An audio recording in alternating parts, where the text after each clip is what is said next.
So here's the last video of this season. It was a pretty long one, but worth recording it. I'm satisfied that I covered various different topics on what concerns dealing with yourself. And of course, as life is so rich and full of experiences and different backgrounds, no people coming from different backgrounds, of course, I haven't covered everything I could cover on what concerns dealing with yourself. But for that, we have future seasons in which we can come back to this kind of topic and so on. I'm very looking forward for the next one, which I'm not gonna tell you what it is. I'm gonna record a video on it, just like I did last time, just explaining how it's going to be and the kind of videos that I want to record. So I'm finishing here with this 26th episode.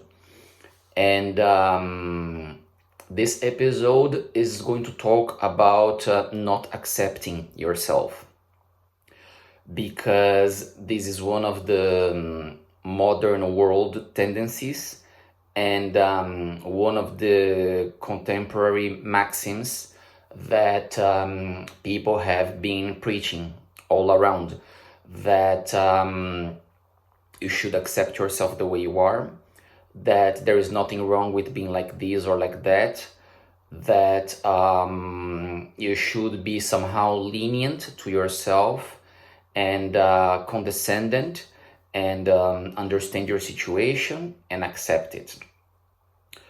That's a general view of it. We have specifications, different people telling different stuff, but this is like the view that the majority of the people have of the situation. And I'm here in this last chapter to tell you, do not accept yourself. Do not accept what you are, who you are, the position you are in now, and so on. What do I mean with that? What am I trying to say when I tell you do not accept yourself? Am I telling you to be a depressive, suicidal person with your condition and think that everything is always going wrong and so on? No, absolutely not. That's not what I'm talking about. What I'm trying to tell you is, when you do not accept yourself in any way, shape or form, in any area of your life, what is going to happen is you are always going to be eager or looking forward to changing. You are always going to be trying to somehow improve. If not improve, change completely. But you are always going to be somehow vigilant of yourself. Not a neurotic vigilant, not a person who is absolutely always dissatisfied with the results accomplished. That's not what I'm talking about. Let's not live from one extreme to the other. That's not what I'm talking about. What I'm telling you is that you should have a spirit of self-vigilance, of self-control, self-evaluation, of always looking at what you're doing, thinking of it, meditating about it, and checking, where can I change? Where can I improve? What can I do to not repeat mistakes or flaws or things that I did that were not beneficial for me and maybe to my surroundings, to the people around me that I love, and so on. What can I do different in my work so that I work better, I work in a more efficient way, I work in a way that satisfies me more? What can I do in case you have a relationship, in my relationship, so that it's a healthier relationship, so that we have less problems, so that we have better moments, more good moments together than bad moments, and so on, in basically every area of your life. Not accepting yourself is going to make you live in a state of permanent curiosity, so to say. Is going to put you in a mindset of always inquiring about values, about yourself, about the things that you are doing, about the things that you are accomplishing. And it's always going to leave you with this little itch, with this little inquietude that is not desperation, that is not anxiety. No. We are not going that far. Again, let's not go to extremes.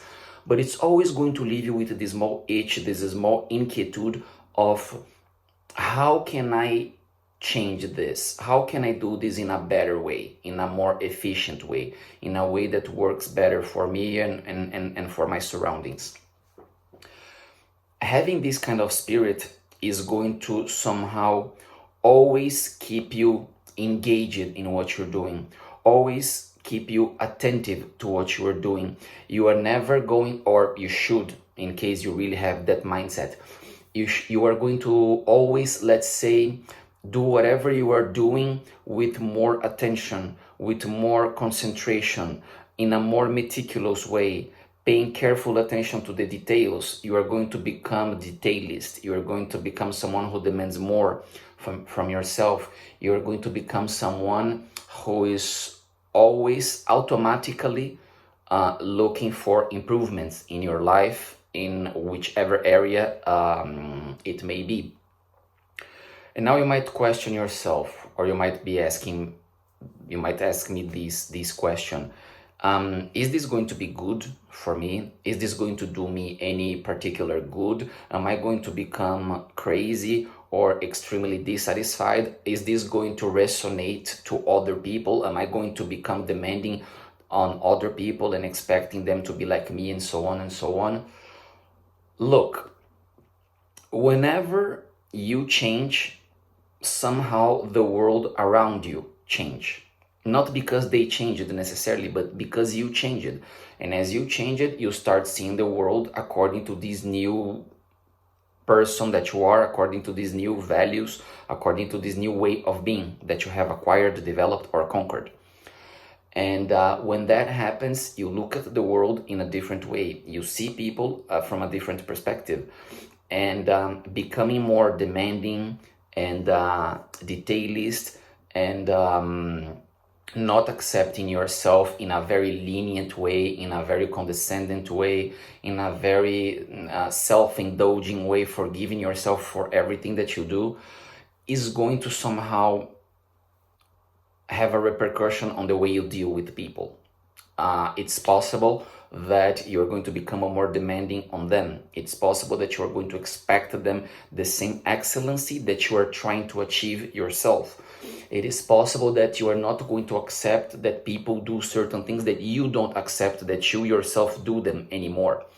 What you have to understand, and it's the most difficult part of it, is the more you improve, the more you change, the more you chase excellency, the more you try to become a better person, the more you are going to feel distant from those who don't. And the first reaction will probably be dissatisfaction, maybe anger, maybe, I don't know, you are going to look down on them as if they were inferior to you. And it's not that it's a natural process, but it's possible that it's going to happen because you are still also adapting to this new way of being, to these things that you have conquered in your life.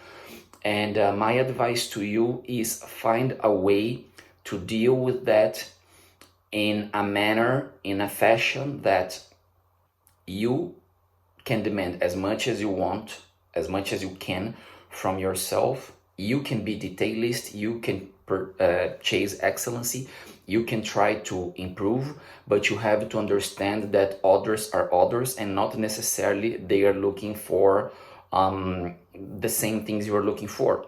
And then you ask me, but how come can there be people that are not looking for improving, changing, doing things in a better way, becoming a better person, or things like that?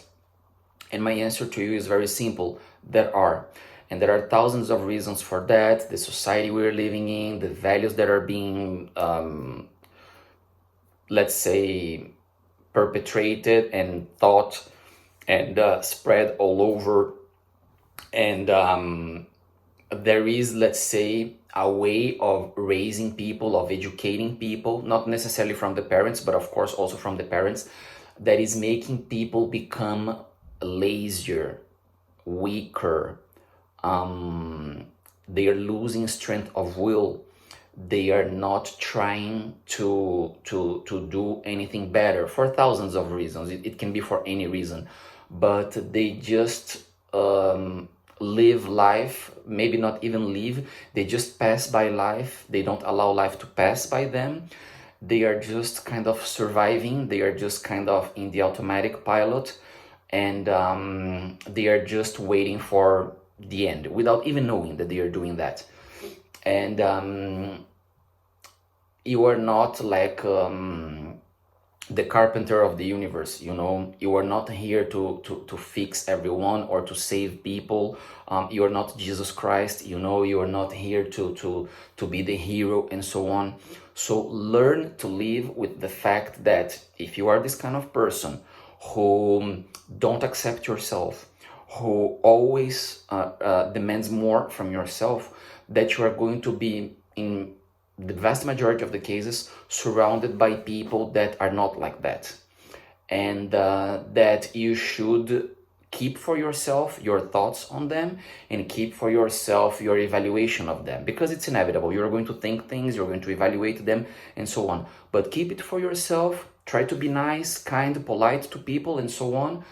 And understand that not all of them will be looking for the same things you are looking for. And even if you think, but the things that I'm looking for are the good ones, are the ones that everyone should be looking for, even if you think that, which is not my case, I don't think that.